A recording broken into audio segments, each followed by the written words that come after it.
Olá, colecionadores e seguidores do canal Coisa de Colecionador. Como eu anunciei, já em dois shorts, em dois vídeos curtinhos, eu anunciei que nós começaria a colocar em debate os grandes super-heróis das histórias em quadrinho. Eu acho essa ideia maravilhosa e é uma ideia que não tem limite, que não tem princípio e não tem fim. É um debate permanente e é um debate o mais amplo possível, com liberdade total de expressão. Eu acho muito importante que cada um dê a sua opinião e eu vou respondendo na medida do possível. Quem sabe, quando o canal crescer mais, tiver mais seguidores, tiver mais curtidas de vocês, a gente consiga fazer dessa mesma ideia, o julgamento dos super-heróis, um debate ao vivo, uma live com um debate público. Eu acho que seria uma ideia muito legal e muito interessante, tá? Mas vamos lá. Vamos falar um pouquinho sobre o Super-Homem, agora universalmente Superman, né? Que é uma coisa que também já se destaca, né? Que houve uma intenção clara e definida pelos editores da DC Comics de que o Super-Homem passasse a ser universalmente conhecido em todas as línguas como Superman. Não haver mais traduções nas línguas locais. E o Super-Homem, vocês sabem muito bem, que ele é publicado em quase todos os países do mundo, exceto aqueles, né, que a gente sabe que não vivem uma liberdade de expressão, né? Então não podem ter, infelizmente o povo não pode ter acesso a esses personagens muito americanos, né? O Super-Homem provavelmente é o mais americano de todos os personagens. É uma competição séria, né, entre ele e o Capitão América, né? Que já é uma ideia para a gente colocar aqui em debate, já é um debate, né? Será o Super-Homem a maior bandeira americana dos super-heróis? Não sei. Não sei. Logicamente, o Capitão América tem a América no nome. É um personagem que é um soldado, mas o Super-Homem veio antes e com a bandeira dos Estados Unidos claramente nas cores dele, né? A Mulher Maravilha, que veio na esteira do Super-Homem, também tem mais ainda a bandeira americana claramente naquele uniforme dela, que já tentou até ser explicado em algumas histórias, né? Alguns momentos anteriores do Jorge Pérez, tal, já tentaram explicar. Mas o debate de hoje é o Superman. Vamos lá. O Superman é um personagem que nasceu em 1938, como todos sabem, e com uma ressalva que tem que ser dada assim, uma ressalva gigante. Qual é a ressalva gigante? O Super-Homem é um personagem da inocência completa, do início. É o embrião de tudo que viria depois no grande universo dos super-heróis que surgiu depois, né? Na esteira dele surgem, sei lá, dezenas de super-heróis nos anos 40, ele nasce em 38, nos anos 40 surge um monte de super-heróis inspirados no Super-Homem, né? Os mais famosos são, logicamente, o Batman, a Mulher Maravilha, o Flash, o Lanterna Verde, e que entraram debaixo daquele famoso guarda-chuva, ou colcha de retalho, como eu prefiro chamar, que é a DC Comics. A DC Comics é a grande colcha de retalhos. Ela não tem uma origem única, ela não tem um criador inicial. Ela tem uma série de personagens que ela foi adquirindo ao longo dos anos de outros criadores. Essa é a ideia básica que surge com a DC Comics. Muito bem, o Super-Homem nasce e ele não é tão poderoso como ele viria a se tornar. Tá? Quem conhece as origens do Super-Homem sabe que, por exemplo, o Super-Homem de 1938 não voava.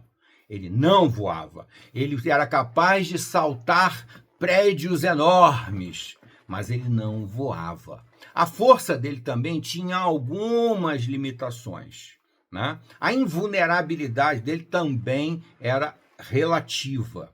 Exatamente para o personagem poder conviver com os vilões que eram propostos para ele naquela época. Era o máximo da inocência, gente. Era o máximo. Não havia nada. O universo dos super-heróis não existia. De repente aconteceu uma explosão. E essa explosão veio o Super-Homem. Tá? Então, o Jerry Siegel e o Joe Shuster tiraram o Super-Homem da cartola, do nada, e fizeram um trabalho excepcional. não tenha dúvida, um trabalho genial, principalmente por causa das consequências que ele trouxe, que foi a criação de todos esses super-heróis, né? Que deu toda uma leva de super-heróis durante 20 anos, até os anos 60, quando então surgiu uma nova estética de super-heróis, uma nova visão do super-herói, né? Que antes era aquela criatura imensamente pura, inocente, que não tinha máculas, não tinha defeitos, era absolutamente perfeito, todos inspirados no primeiro super-herói, o Super-Homem. Nos anos 60, o Stan Lee percebe que essa fórmula está esgotada e ele então começa a criar um universo de heróis defeituosos, entre aspas, né?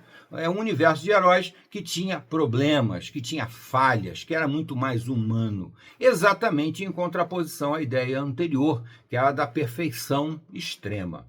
Só que isso, a perfeição extrema que nasceu e que foi progredindo com o Super-Homem, porque conforme eu falei, ele não nasce tão poderoso quanto ele vai se tornar logo depois, isso causou problemas. Por quê? Porque ele ainda enfrentava pulguistas e mafiosos e gangsters sabe, criminosos muito infinitamente abaixo do poder do Super-Homem, que é um poder quase divino e que viria a se tornar um poder quase divino, porque ele acabou com, né, aquela famosa cena do seriado lá dos anos 50, se eu não me engano, em que ele comprime com a mão um pedaço de carvão e com a pressão que ele é capaz de existir, ele transforma em diamante.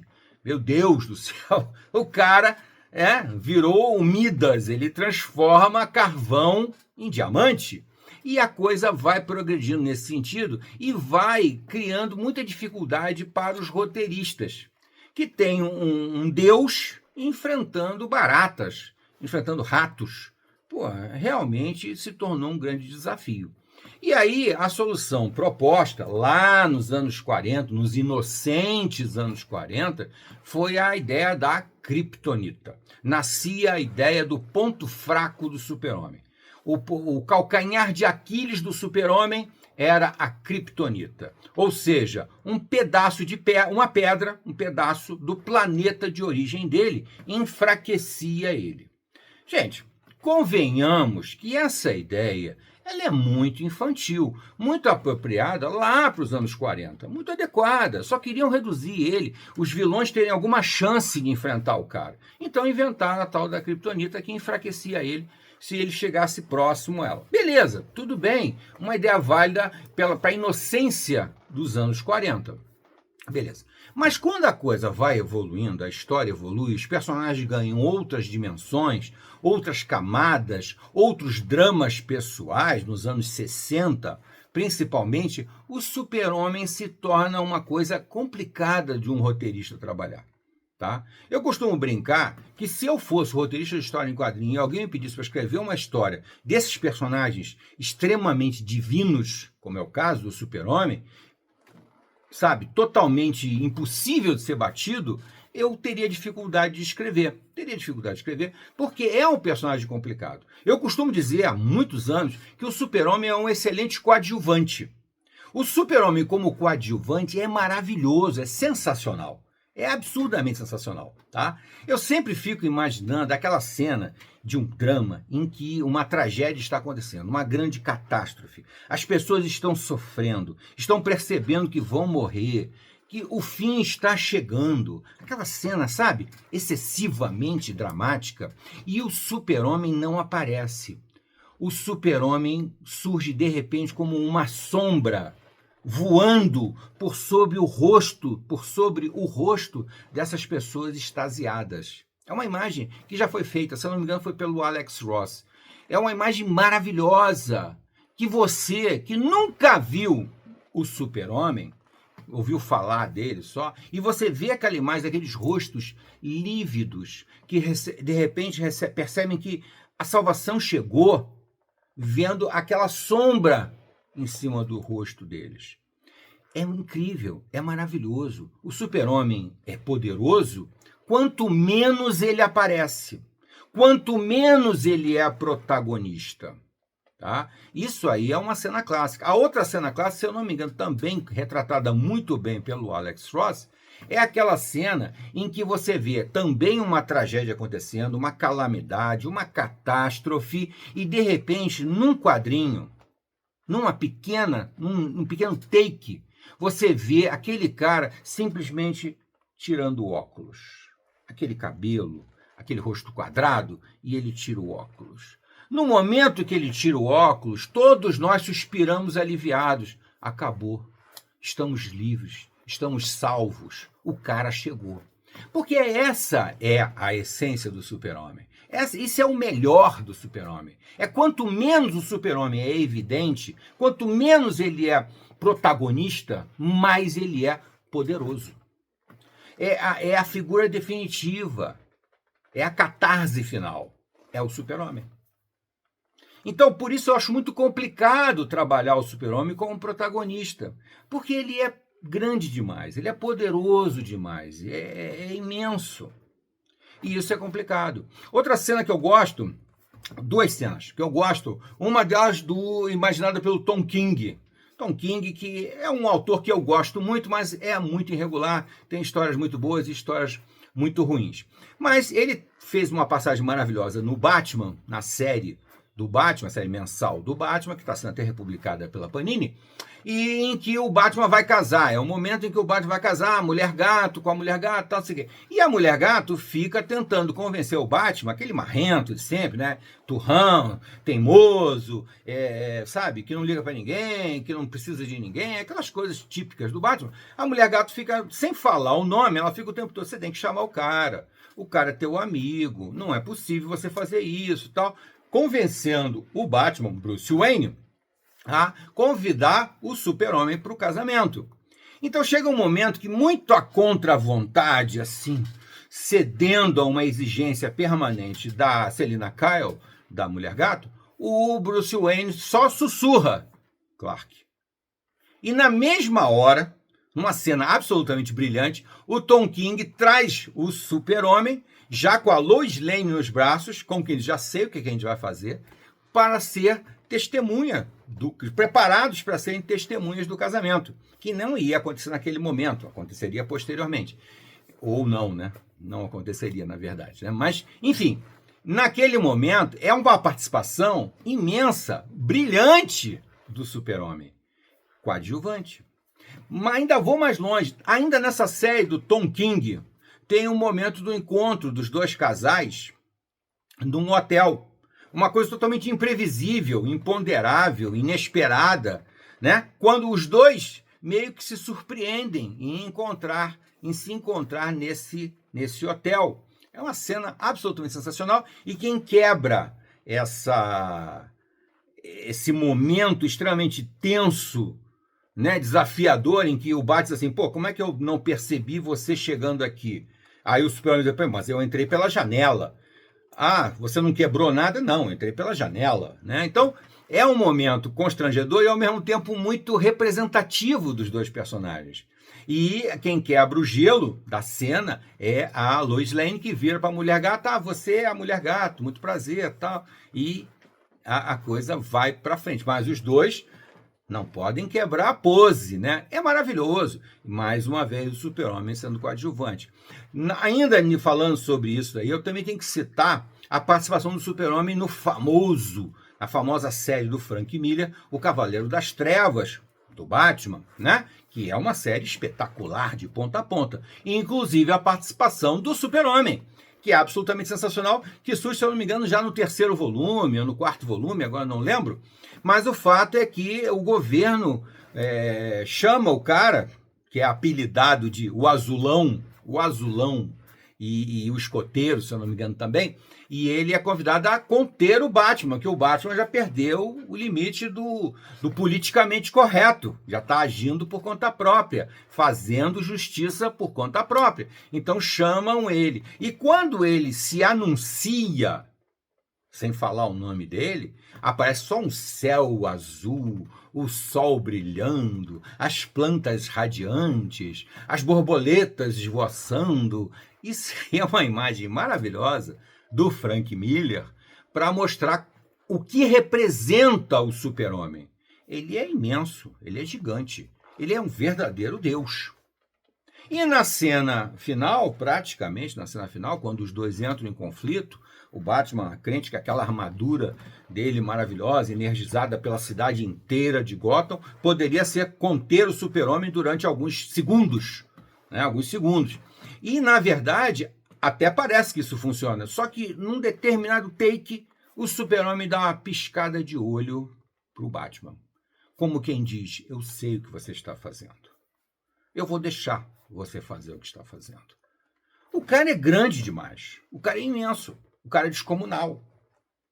Mas, como todo personagem desse porte, desse nível, fica muito difícil de você trabalhar ele de uma forma mais humana e mais interessante para uma história. Foi daí que tentaram fazer, lá nos anos 40, alguma coisa com a tal da Kryptonita. Reduzir o super-homem, diminuir a bola dele, porque senão não dá para trabalhar com ele. O John Byrne, quando escreveu e desenhou o Super-Homem nos anos 90, ele tentou fazer isso. Ele tentou diminuir o Super-Homem para ele não ser tão divino. Ele tentou, mas não conseguiu. Até no período que ele se manteve no título, a coisa andou por aí. Mas logo depois ele deixou o título e aí a coisa volta a se tornar descontrolada e o Super-Homem se torna grande demais. Esse é o grande dilema. Tá? E aí, nesse esteio de tentar fazer o Super-Homem um pouco menor do que ele é, surge a Kryptonita e depois surgem diversas Kryptonitas. Tem Kryptonita de todas as cores. Tem vermelha, tem azul, tem amarela, tem dourada, tem preta, tem não sei o quê. Cada hora que um escritor tem que trabalhar com o Super-Homem, ele inventa uma Kryptonita nova, porque a velha já está com o prazo de validade vencido. O prazo de validade vencido. É uma porcaria isso é uma chatice, né? E não tem coerência nenhuma. Por quê? Como é que uma pedra do planeta dele vai matar ele? Não mata, não tem como. Poderia, no máximo, com um mínimo de lógica, reduzir o poder dele. Reduzir. Mas também não teria como acabar com a influência do que torna ele superpoderoso. Porque a história, desde o início, desde sempre, o que explica os superpoderes do super-homem são o Sol amarelo do planeta Terra e a atmosfera do planeta Terra. Então, é um efeito combinado dessas duas coisas que transforma o super-homem naquela entidade incrivelmente poderosa que ele é. Então, não tem como, de uma maneira lógica, menos inocente do que os anos 40, você acreditar que meramente trazer um pedacinho do planeta dele pode matar ele. Não pode, não tem como. Você pode inventar o motivo que você quiser. É lógico, eu respeito os fãs. Eu sei que os fãs querem acreditar. E aí se torna uma questão de fé. Fé não se discute. Eu não discuto a fé de ninguém. Isso não existe. Cada um tem a fé que quer ter. Mas se você deixar a fé de lado, ou o fanatismo, você vai ter que questionar que não tem coerência nisso. Talvez nos anos 40. Beleza, as crianças dos anos 40, tá bom, a pedra vem para cá e o super-homem pode até morrer por causa da Kryptonita. Mas não faz sentido, né? Outra coisa que é um erro gravíssimo, histórico do super-homem, é essa questão de ele ter os mesmos superpoderes em qualquer lugar do universo. Quantas e quantas histórias já foram contadas do super-homem navegando pelo universo? Quantos planetas, quantos sistemas solares, quantos? Milhares. E nunca, em nenhum momento, ninguém questionou que o poder dele provém do Sol amarelo e da atmosfera do planeta Terra. Então, como é que ele mantém o poder em qualquer lugar do universo, gente? Não pode isso. O problema é que os autores têm essa coisa de perder o limite, de perder o sentido, de perder a lógica quando escrevem sobre o super-homem. Não faz sentido. Você tem que ter um mínimo de coerência para entender que o super-homem é super-homem no planeta Terra. O certo seria, quando acontecesse um conflito universal em outros planetas, em outros universos, o super-homem não vai. O super-homem fica aqui defendendo a Terra. Vão os outros, que podem ter algum poder em outro lugar. O poder do super-homem não é esse. Então esse é o meu questionamento, o meu julgamento do super-homem. São as limitações que não se respeitou, que não se respeitaram essas limitações do super-homem. Deveria ser fundamental respeitar essas limitações, e eu não estou falando dos anos 40. Lá era uma outra coisa. Eu estou falando a partir dos anos 60, quando surgiram os personagens da Marvel, com suas falhas, com seus defeitos, com seus problemas, com seus dramas pessoais. Então, você poderia ter aproveitado isso muito melhor. O próprio John Byrne, que fez o trabalho excepcional, uma das melhores fases do Super-Homem, é o Super-Homem do John Byrne, nos anos 90, sem dúvida. Ele trouxe muito mais humanidade para o Super-Homem.